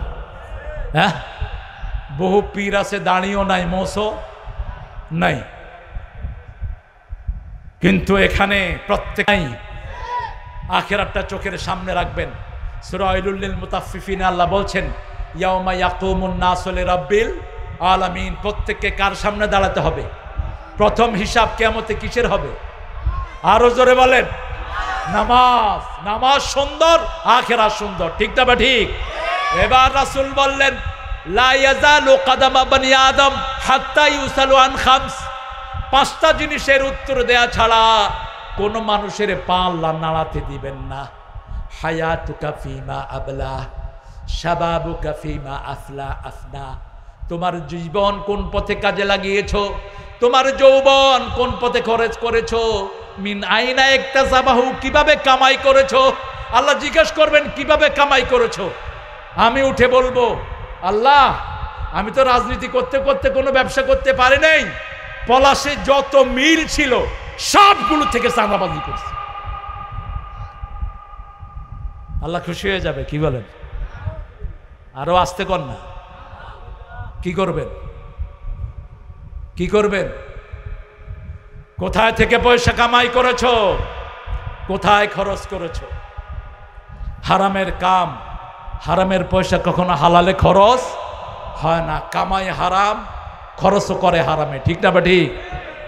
আপনারা দেখবেন যাদের কাছে ইসলাম নাই তাদের কাছে মদ আছে না নাই? আরো ভালো ভালো জিনিস তাদের কাছে আছে না নাই? আল্লাহ আমাদেরকে হেফাজত করেন। কোথা থেকে খরচ করেছো, কামাই করেছো, কোথায় খরচ করেছো। 5 নাম্বার উত্তর দিতে হবে, যে জ্ঞান আমি দিয়েছি এটা কতটুকু, এটা অনুযায়ী আমল করেছো। আজকে থেকে চোখের সামনে আমরা আখিরাত তাকবো। আল্লাহ তৌফিক দান করেন। আখিরাত তাকলে হবে কি? আখিরাত তাকলে ওই লোকটার মতো হবে আপনার অবস্থা। একজন মা গোপনে জিনা করেছেন, জিনা করার পরে পেটে বাচ্চা এসেছে। রাসূলের কাছে গিয়ে বলছেন, ইয়া রাসূলুল্লাহ আমি জিনা করেছি, আমাকে শাস্তি দেন। কারণ কি? কারণ হলো এই কোরআন দিয়ে কিয়ামতে বিচার করবেন কে? এই কোরআন দিয়ে বিচার হবে। যেই শাস্তি আপনি কোরআন অনুযায়ী দুনিয়াতে নিবেন, সেটার আর কোনো কষ্ট আখিরাতে করতে হবে না। মহিলা গিয়ে বলছে, জানাই তুই ইয়া রাসূলুল্লাহ, আমাকে শাস্তি দেন। রাসূল মুখ ফিরিয়ে নিলেন, আবার বললেন, জানাই আমি জিনা করেছি, শাস্তি দেন। আবার মুখ ফিরালেন, আবার গিয়ে বললেন, আমি জিনা করেছি, শাস্তি দেন। কেন মুখ ফিরিয়ে নিলেন? রাসূল সাল্লাল্লাহু আলাইহি সাল্লাম বলতেন, যারা গোপনে গোপনে জিনা করে, গোপনে অপরাধ করে, গোপনে মাপ চাইলে ক্ষমা করে দিবেন কে? আর যারা প্রকাশ্য দিবালোকে জিনা করে, এদের শাস্তি হতে হবে প্রকাশ্য দিবালোকে। ঠিক না বাটি? যারা প্রকাশ্যে চাঁদাবাজি করে, এদের শাস্তি হবে প্রকাশ্যে শাস্তি। চাঁদাবাজের শাস্তি কি? তাকাত্তাউ আইদিয়াহুম মিন খিলাফ, তাদের হাত পা উল্টা দিক থেকে কেটে দাও। ডান হাত বাম পা, বাম হাত কোন পা? ডান পা, উল্টা দিক থেকে কেটে দাও। এটা কোরআনের আইন। কিসের আইন? কোরআনের আইন। আপনি কাউ থেকে চোখ রাঙিয়ে পয়সা নেবেন, চোখ রাঙিয়েছেন, আপনাকে কিয়ামতের মধ্যে আসামির কাঠগড়ায় দাঁড়াতে হবে। একটা রশি তুলে রাসূল বললেন, এই রশিটাও যদি কেউ চুরি করে, আল্লাহ তাকে লানত দিবেন। রশি, রশি। আর আমাদের দেশে চুরি হয়েছে কত বলেন তো? রশি না হাজার হাজার কোটি টাকা, লক্ষ কোটি টাকা চুরি হয়ে গেছে। ঠিক না ঠিক? এগুলো কার টাকা? জনগণের না ওই নেতাদের? জনগণের টাকা। আল্লাহ আমাদেরকে আমাদের প্রাপ্য পাওয়ার অধিকার আপনি দান করে দেন। মহিলা গোপনে যেহেতু গুনাহ হয়েছে, রাসূল সাল্লাল্লাহু আলাইহি ওয়াসাল্লাম চাচ্ছিলেন মহিলা যেন গোপনে গিয়ে তওবা করে, কিন্তু মহিলার তওবা ছিল এত বড়, তিনি চিন্তা করলেন লক্ষ কোটি মানুষের সামনে শাস্তি নেওয়ার চেয়ে দুনিয়ার কিছু মানুষের সাথে যদি শাস্তি নেই, আমাকে কিয়ামতের ময়দানে মাফ করে দিবেন কে? রাসূল বললেন, তৃতীয় পর্যায়ে, তোমার পেটে বাচ্চা আছে নাকি? মা বললেন, হ্যাঁ বাচ্চা আছে। রাসূল বললেন, তুমি অপরাধ করেছো, পেটের বাচ্চার কোনো অপরাধ নেই, ওটা প্রসব হলে তুমি এসো। প্রসব হওয়ার পরে তিনি চলে আসলেন। কোনো পুলিশ নাই, কোনো বাহিনী নাই, তাকে পাহারা দিয়েছেন কে? সারাক্ষণ তাকে দেখছেন কে? আল্লাহ। তিনি আসলেন, রাসূল বললেন, অফিসালহু ফি আমাইন, 2 বছর তার দুধ পান করার ক্ষমতা দিলেন কে? দুধ ছাড়ায়া 2 বছর পরে বাচ্চাকে নিয়ে আসলেন হাতে শুকনো খাবার দিয়ে। এবার রাসূল বললেন, হাফরু, একটা মাটি খনন করো, বুক পর্যন্ত তাকে গাড়িয়ে দাও, ওর জুমুহা, তাকে রজম করো, পাথর নিক্ষেপ করে তাকে দুনিয়া থেকে ছিন্ন করে দাও। বিয়ের পরে যারা জিনা করবে, তাদের বুক পর্যন্ত গাড়িয়ে চারিদিক থেকে কি মারতে হবে? আরো জোরে বলেন, পাথর মেরে তাকে বিদায় করে দিতে হবে। এরকম একটা শাস্তি যদি আমরা দিতে পারতাম, দেশে কোনো লুচ্চা খুঁজে পাওয়া যেত না। এখন লুচ্চামি করে, আবার গর্ব করে। ঠিক না বা ঠিক? 2 ভাই মিলে এক মেয়েকে বিয়ে করছে বাংলাদেশ। এক লোকের 8 বউ। ইসলামে ক বউ জায়েজ? তো 8 বউ যে বিয়ে করলো, কেমনে থাকে সমাজে? অর্থাৎ সমাজ কতটা অধপতিত হয়েছে। একজন হিন্দু ভাইকে আপনি বিয়ে করলেন, হিন্দু বোনকে বিয়ে করলেন, জিনা হবে না বিয়ে হবে? জিনা হবে। একটা মুসলমান মেয়ে হিন্দু ছেলের সাথে বিয়ে করলো, কি হবে? জিনা হবে। মুশরিককে বিয়ে করা নিষেধ, সম্পূর্ণ আল্লাহ কোরআন শরীফে নিষেধ করে দিয়েছেন। এই মহিলাকে বুক পর্যন্ত গাড়ানো হলো, চারদিক থেকে পাথর মারা হচ্ছে, রক্ত ফিনকে দিয়ে ছুটে এসে আলী রাদিয়াল্লাহু আনহুর গায়ে পড়ল। তিনি একটু গালির মতো দিয়ে ফেলেছেন। রাসূল শুনে বললেন, আলী, জানো নাকি এই মহিলাকে? এই মহিলার তওবা এমন ভাবে আল্লাহ কবুল করেছেন, এই মহিলার তওবা যদি ভাগ করে দেয়া হয়, সমস্ত মদিনাবাসীর জন্য যথেষ্ট হয়ে যাবে। কিভাবে আল্লাহ তার তওবা কবুল করেছেন! সুবহানাল্লাহ। ওয়াবিল আখিরাতি হুম ইউকিনুন। তাহলে 5টা গুণ আমরা পেলাম। কয়টা? প্রথম, ঈমান, লা ইলাহা।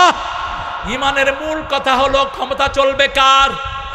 হুকুম যার, সৃষ্টি তার, সৃষ্টি তার, হুকুম কোথায় আছে? এটা সূরা আরাফের 54 নম্বর আয়াত, আলা লাহুল খালকু ওয়াল আমর। এটার বিরুদ্ধে ওই যে মহিলা যে কয়টা কমিটি হয়েছে, মহিলা একটা কমিটি করছে না ডক্টর ইউনূস, কি নাম এটা? নারী কমিশন। নারী, নারী মানে হলো জাহান্নাম, নার থেকে নারী, জাহান্নামের কমিশন। আমি বলেছিলাম এই সবগুলো মহিলাকে মুরতাদ ঘোষণা দিয়ে পিটিয়ে বাংলাদেশ থেকে বের করে দাও। কোরআনের 11টি আয়াতের উপর তারা 345 পৃষ্ঠার এই কমিশনের ভিতরে হাত ধরেছে। কোরআনের 11টি আইনের উপর তারা হাত ধরেছে।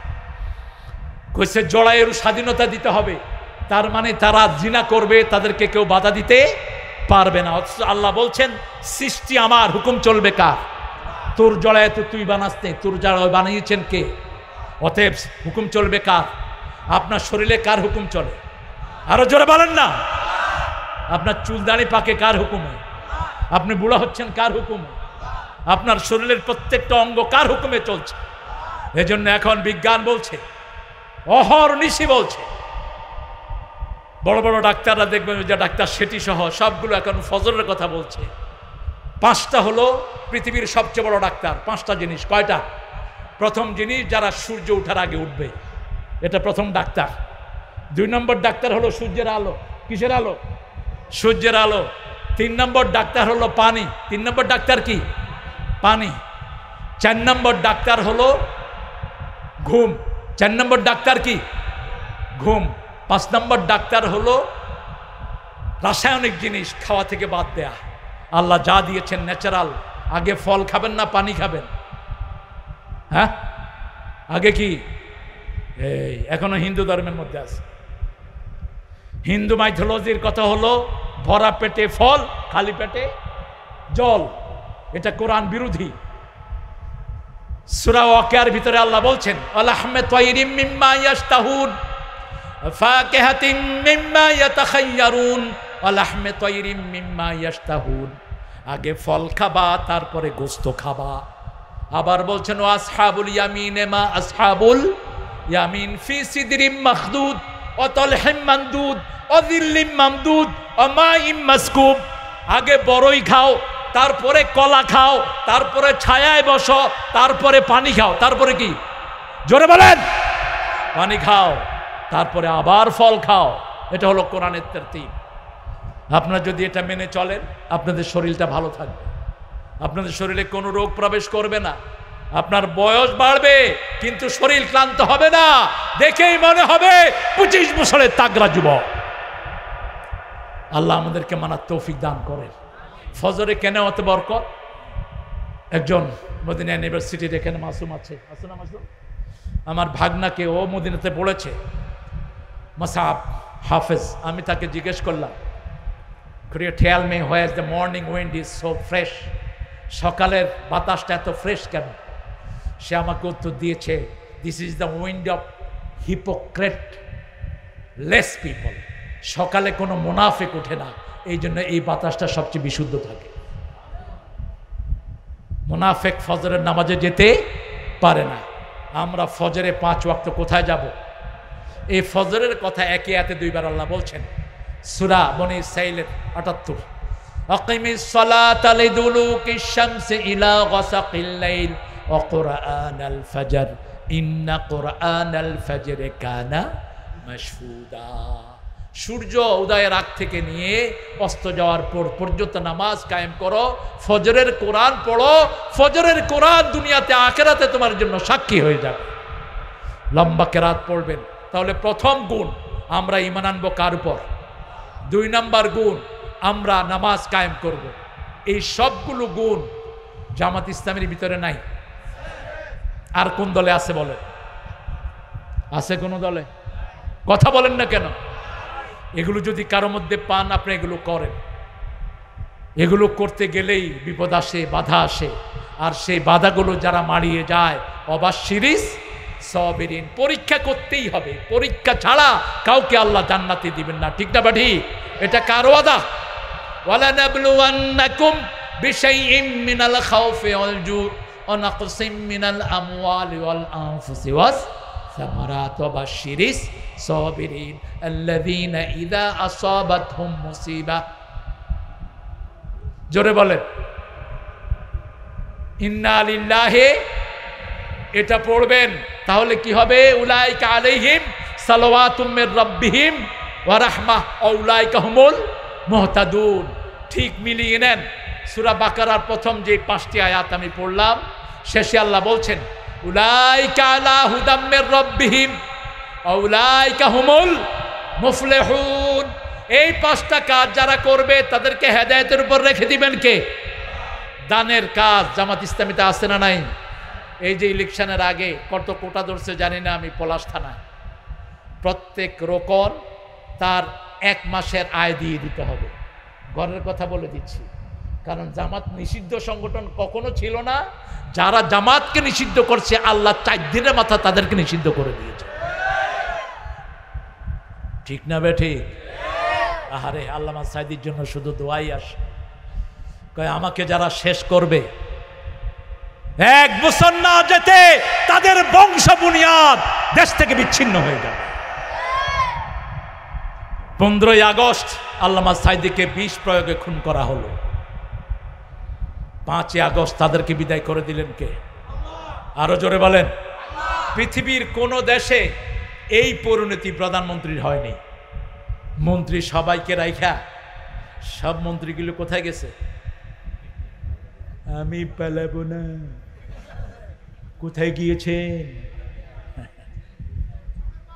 আহা, আমাদেরকে এখনো বলে আমরা নাকি পাকিস্তান যেতে চাই। আরে ভাই, পাকিস্তান আমরা আমাদের কোনো নেতাই পর্যন্ত যায়নি। ঠিক না ঠিক? আমাদের বাহিরে কোনো বন্ধু নেই, আমরা থাকবো এই দেশকে নিয়েই। আমার কাশেম আলী মিন্টুর যখন রায় হয়, কাশেম আলী মিন্টু তখন আমেরিকাতে, তিনাকে সব নেতারা বলল আপনি দেশে আসবেন না।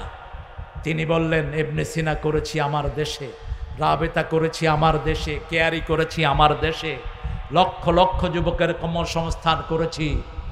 আমার ইয়াকিন আছে আমি যদি চলেও যাই আল্লাহ যেন আমার জন্য শাহাদাতের ফয়সালা করে দেন। কাদেরকে মৃত্যুর ভয় দেখাও? মৃত্যুকে আমরা সবসময় হাতে নিয়ে থাকি, কারো রক্তচক্ষুকে আমরা তাকা করতে জানি না। ঠিক না ঠিক? আমাদের প্রাক্তন আমির গোলাম আজম সাহেবকে বলা হলো আপনাকে অ্যারেস্ট করা হবে, আপনি ভয় পান। তিনি বললেন আল্লাহ ছাড়া কাউকে ভয় পাওয়া জায়েজই নেই। ভয় কয়জনকে? কয়জনকে? একজন। আর ভালোবাসবো কয়জনকে? কথা কয় না কেন? কয়জন? 5 জন। যুয়্যানা লিন-নাসি হুব্বুশ শাহওয়াতি মিনান নিসা ওয়াল বানিন ওয়াল কানাতিরিল মুকান্তারাতি মিনাজ যাহাবি ওয়াল ফিদ্দা ওয়াল খাইলিল মুসাওয়ামা ওয়াল আনআমি ওয়াল হারস। এই 5টা জিনিসের মহব্বত কে দিয়েছেন?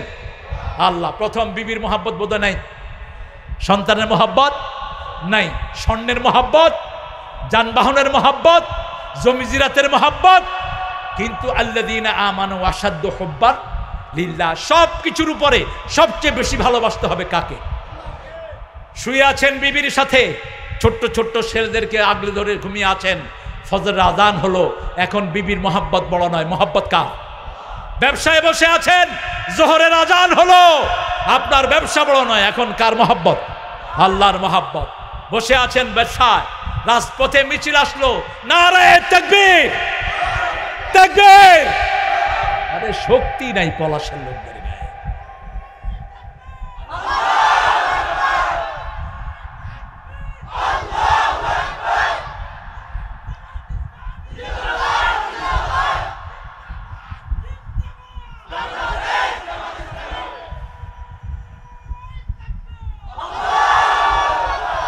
এই স্লোগানটা একটু ভালো করে রপ্ত করেন, আর কিছু লাগবে না। একটা তকবীর দিলে দেখবেন কি দৌড়া দৌড়ে। তকবীরের কাছে টিকার ক্ষমতা কারো নাই, কারণ আপনি জমিনে একবার বলবেন তকবীর, আকাশে লক্ষ কোটি ফেরেশতা বলে তকবীর।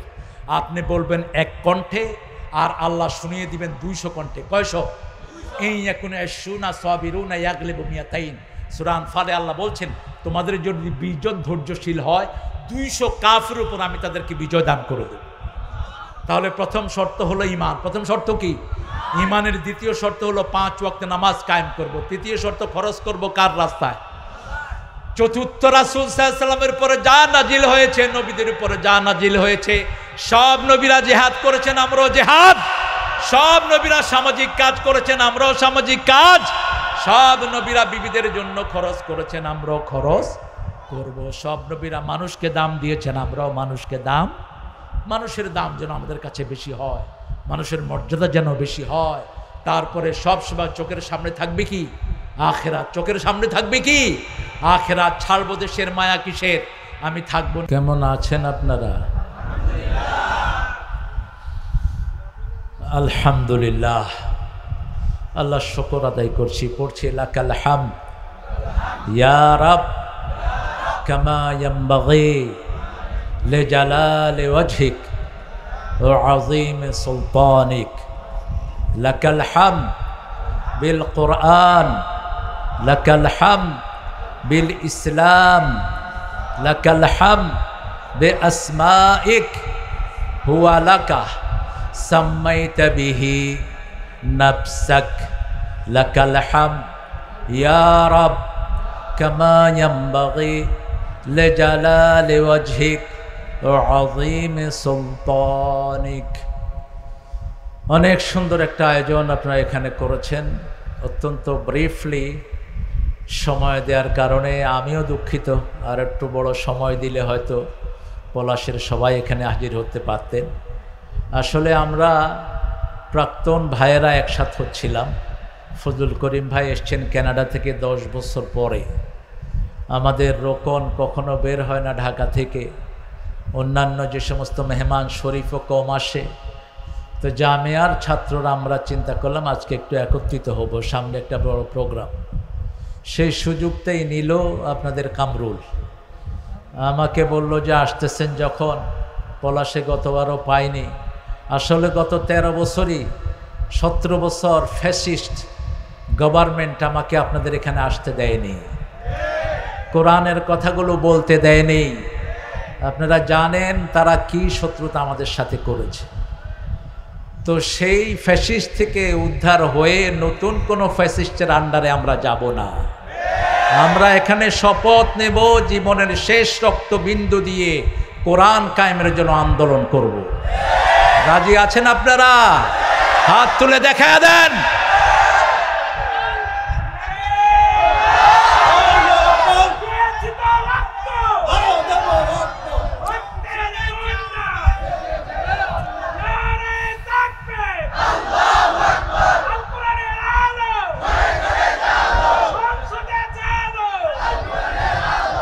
আল্লাহ সবাইকে কবুল করুন। আমরা থাকতে আসেনি এই দুনিয়াতে, কোথায় যাব? কোথায়? এই জন্য শপথ নেব বাকি জীবন ইসলাম ছাড়া কোনো দিকে যাব না। রাজি আছে তো? ইসলাম ছাড়া যদি কবরে যাই জবাব দিতে পারবো? পারবো না। এই জন্য আমরা ইসলাম যারা গ্রহণ করেছি আমাদের যে কয়টা কাজ আজকে আমরা সেটা জেনে যাব। আল্লাহ তৌফিক দান করুন।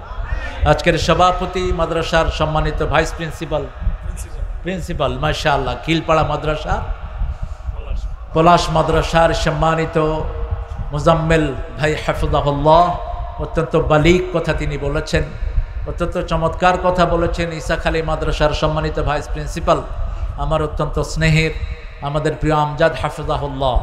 আল্লাহ দুইজনের কথাকে আমাদেরকে আমল করার তৌফিক দান করে।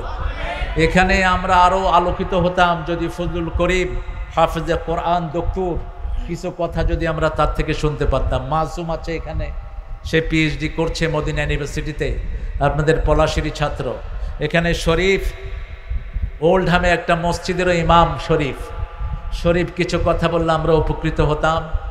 রোকনুজ্জামান কোনো ক্লাসে জীবনে সেকেন্ড হয়নি, দাখেলে ফার্স্ট, আলেমে ফার্স্ট, ফাজলে ফার্স্ট, কামেলে ফার্স্ট, ঢাকা ভার্সিটির ইন্টারন্যাশনাল আয়ারেও ফার্স্ট। সেও আসতেছে, পথে আছে। আর এরকম অনেক আলোয় আলোকিত আমরা মাগরিবের পর থেকে আমরা কথা শুনেছি। আমার অত্যন্ত প্রিয় ভাই বরকতুল্লাহ বরকত ঢেলে দিয়েছে। তো সর্বোপরি যারা কষ্ট করে এসেছেন, যারা আসতে পারেন নাই, আল্লাহ আমাদের সবাইকে মাফ করে দেন। আল্লাহ আমাদের সবার উপর রহমত নাজিল করেন। কেন বিপদের সম্মুখীন হচ্ছি আমরা, আল্লাহ কেন বিপদগুলো দেন, সূরা রোমে আল্লাহ চমৎকার করে বলছেন, জাহারাল ফাসাদু ফিল বাররি ওয়াল বাহর বিমা কাসাবাত আইদিন নাস। জলে স্থলে যে ফাসাদটা তোমরা দেখছো, ফাসাদ মানে বিপর্যয়। ফাসাদ যারা করে ওরা নিজেরা বুঝে না। এটা সূরা বাকারাতে আল্লাহ আবার ইশারা করেছেন। এই বিপর্যয় কেন হয়? এগুলো মানুষের হাতের কামাই। আমরা অপরাধ করি, আমরা গুনাহ করি, আমরা এমন লোকদেরকে রায় দেই যারা সারাক্ষণ জিনের ভিতরে লিপ্ত থাকে, এমন লোকদেরকে রায় দিই যারা সারাদিন মদ খায়, এমন লোকদেরকে রায় দিই যারা এক ওয়াক্ত নামাজ পড়ে না। সমাজে আছে না নাই? এই গুনাহগুলো আকাশে ঘুরতে থাকে, এই গুনাহগুলো সমাজের রন্ধ্রে রন্ধ্রে আমাদের কচি প্রাণগুলোকে আঘাত করছে। সেই জন্য এগুলো থেকে বাঁচার জন্য কি পদক্ষেপ, আজকে আমরা সেগুলো আলোচনা করব। আল্লাহ তৌফিক দান করুন। একটা সূরা আছে রাসূল সাল্লাল্লাহু আলাইহি ওয়াসাল্লাম যে সূরার ব্যাপারে বলেছেন, ওই সূরাটা যে পড়ে সব রকমের বরকত আল্লাহ তাকে দান করে দেন, আর যে সূরা ছেড়ে দেয় সব রকমের দুঃখ তার কপালে যায়। ওই সূরা যে একবার পড়বে 3 দিন তার ঘরের দিকে শয়তান উকিও দিবে না। ওই সূরাতে এমন কিছু আয়াত আছে যেগুলো আল্লাহ কিছু স্পেশাল ফেরেশতা দিয়ে আসমান থেকে রাসূলের কাছে পাঠিয়েছেন। ওই আয়াতগুলো যারা আমল করবে তাদের সমস্ত শরীরে আল্লাহ নূর পয়দা করে দিবেন। আমরা ওই সূরাটা সম্পর্কে আজকে জানব। বলেন তো সূরাটা কোনটা? দেখেন, এত পড়ি কোরআন, তারাবিতে পড়ি, কতভাবে পড়ি খবর নেই। এই সূরাটা রাসূল প্রত্যেক দিন পড়তেন, প্রত্যেক দিন। আরো সহজ করে দিই, কোরআনের সর্বশ্রেষ্ঠ আয়াতটি এই সূরাতে। এই সূরার শেষ 2টি আয়াত যারা রাতে পড়বে, পড়ে শুয়ে থাকবে, সারা রাত তাদের আমলনামায় দাঁড়িয়ে নামাজ পড়ার সওয়াব আল্লাহ দান করে দিবেন। বলেন কোন সূরা? হ্যাঁ, বাকারা। কোরবানে কিসের গোস্ত বেশি খাইছেন? গরুর গোস্ত। গরুর সব কিছুই খাওয়া যায়। রাসূল সাল্লাল্লাহু আলাইহি ওয়াসাল্লাম যদিও বলতেন গরুর গোস্তের ভিতরে রোগ, আর ওই রোগের ওষুধ হলো দুধ আর ঘির ভিতরে। গোস্ত খাবেন কম, দুধ ঘি খাবেন বেশি। তো আমরা যেন এই গরুর এই সূরাটি আমরা যেন প্রত্যেক দিন একবার পড়তে পারি। পারবেন তো? দেখি কারা কারা পারবেন না, কারা কারা পারবেন হাত তোলেন তো দেখি। খুব ধীরে উঠছে হাত। প্রিয় ভাইয়েরা, 286 আয়াতের এই সূরা 3 দিনে একবার পড়বেন। কয়দিন? 3 দিনে একবার পড়বেন। 3 দিন শয়তান আপনার ঘরের দিকে উকিও দিবে না। উকি বুঝেন তো? যেখানে শয়তান থাকে সেখানে গজব নাজিল হয়, যেখানে রহমতের ফেরেশতা থাকে সেখানে কখনো গজব নাজিল হয় না। আমি সবগুলো স্কুলকে পরামর্শ দিয়েছি এই ঘটনার পরে, স্কুলটা শুরু করাও সূরা ফাতিহা দিয়ে। ওই রবীন্দ্রনাথ ঠাকুরের বস্তা পচা জাতীয় সঙ্গীত ডাস্টবিনে নিক্ষেপ করে দাও। এ সমস্ত সঙ্গীতের মাধ্যমে গজব ছাড়া কিছুই আসে না। ভালোবাসতে হবে একজনকে যিনি সব কিছু দিয়েছেন। তিনার নাম কি? এই সূরাতেই আল্লাহ বলছেন, আল্লাযীনা আমানু আশাদ্দু হুব্বান লিল্লাহ। যারা ঈমান এনেছে তারা সবচেয়ে বেশি ভালোবাসবে কার জন্য? আরো জোরে বলেন, কার জন্য? পড়েন সুবহানাকা আল্লাহুম্মা ওয়া বিহামদিক আশহাদু আন লা ইলাহা ইল্লা আনতা আস্তাগফিরুকা ওয়া আতুবু ইলাইক। আরশুল আযীম। আল্লাহুম্মা সাল্লি ওয়া সাল্লিম আলা নাবিয়িনা মুহাম্মদ ওয়া আলা আলিহি ওয়া সাহবিহি আজমাইন। রব্বানা যালামনা আনফুসানা ওয়া ইল্লাম তাগফির লানা ওয়া তারহামনা লানাকুনান্না মিনাল খাসিরিন। রব্বানা আতিনা ফিদ দুনিয়া হাসানা ওয়া ফিল আখিরাতি হাসানা ওয়া কিনা আযাবান নার। হে আল্লাহ, আজকের এই ক্ষুদ্র আয়োজন কামরুল সহ যারা এটার আয়োজন করেছে, আল্লাহ তুমি তাদের সবার জীবনের গুনাহগুলো মাফ করে দাও। আজকে আমাদের প্রধান অতিথি এলাকার জনগণের হৃদয়ের মানুষ প্রিয় মুহতারাম ভাইস প্রিন্সিপাল আমজাদকে তুমি কবুল করো। আজকের সভাপতি আমাদের প্রিয় মোজাম্মেল ভাইকে তুমি কবুল করো। প্রিয় বরকত সহ শ্রেষ্ঠ আলেম ফয়জুল করিম শরীফ, রোকন সহ তাফাজ্জল সহ যতজন হাজির হয়েছে, আল্লাহ সবার জীবনের গুনাহগুলো মাফ করে দাও। আল্লাহ আমাদের যেই ভাই বোনেরা হাজির হয়েছে সবাইকে তুমি মাফ করে দাও। আল্লাহ এলাকার যত নেতা ফ্যাসিস্টের বিরুদ্ধে আন্দোলন করেছে, মইনু খান সহ সবাইকে তুমি ইসলামের জন্য কবুল করো। আল্লাহ আমাদের সবাইকে এক হয়ে কোরআনের পথে থাকার তৌফিক তুমি দান করো। আল্লাহ আমরা কখনো নিজেরা প্রতিষ্ঠিত হতে চাই না, আমরা চাই দেশটা যেন কোরআন দিয়ে চলে, আমরা চাই দেশটা দিয়ে যেন তোমার নবীর সুন্নাহ অনুযায়ী চলে। সেই জন্য যারা এখানে হাজির হয়েছে তাদের সবার জীবনের গুনাহগুলো মাফ করে দাও। কামরুল সহ এই পলাশের যত ব্যবসায়ী আছে, যত মিল মালিক আছে, সবাইকে তুমি কবুল করে নাও, সবার জীবনের গুনাহগুলো মাফ করে দাও। আমার হিন্দু ভাই বোনদেরকেও কোরআনের জন্য কবুল করো, তাদের দুঃখ দুর্দশা তুমি দূর করে দাও। আল্লাহ, আমাদের যত ছেলে মেয়ে এখানে এসেছে সবাইকে হেদায়েত দান করো। যারা আসতে পারা নেই বাংলাদেশের সবাইকে তুমি হেদায়েতের মালা দিয়ে দাও। আল্লাহ, সবাইকে ইসলামে আসার তৌফিক তুমি দান করো। আগামীর পার্লামেন্টকে তুমি কোরআন দিয়ে সাজিয়ে দাও। যতজন আসবে সবাই যেন কোরআন চায় সেই ব্যবস্থা তুমি করে দাও। আল্লাহ রাব্বুল আলামিন আমাদের আর্মি, আমাদের বিডিআর, আমাদের পুলিশ, আমাদের প্রশাসন সহ সবাইকে তুমি ইসলামের জন্য কবুল করো। বহির্বিশ্বের সকল আক্রমণ থেকে দেশকে হেফাজত করো। আল্লাহ, সারা দুনিয়াকে তুমি ইসলামের জন্য কবুল করো। এই ঈদগার আশেপাশে যারা ঘুমিয়ে আছে তাদেরকে তুমি চিরস্থায়ীভাবে জান্নাতের বাসিন্দা বানাও। কামরুলের আব্বা সহ তার যত আত্মীয় স্বজন মারা গেছে সবাইকে তুমি মাফ করে দাও। আল্লাহ, এই পলাশের সব মুর্দাদেরকে তুমি জান্নাতুল ফেরদাউসের বাসিন্দা করো। আল্লাহ, মুজাম্মিল সহ যারা ময়দানে কাজ করছে, আমজাদ সহ যতজন পরিশ্রম করছে, তাদের সব রকমের বিপদ মুসিবত থেকে হেফাজত করে দাও। আল্লাহ, জানি না কার জীবনের শেষ মুনাজাত এই মুনাজাত হয়ে যায়। শাহাদাতের মওত আমাদের নসিব করে দিও। মৃত্যু যখন দুয়ারে আসবে জবান জারি করে দিও, লা ইলাহা ইল্লাল্লাহু মুহাম্মাদুর রাসূলুল্লাহ।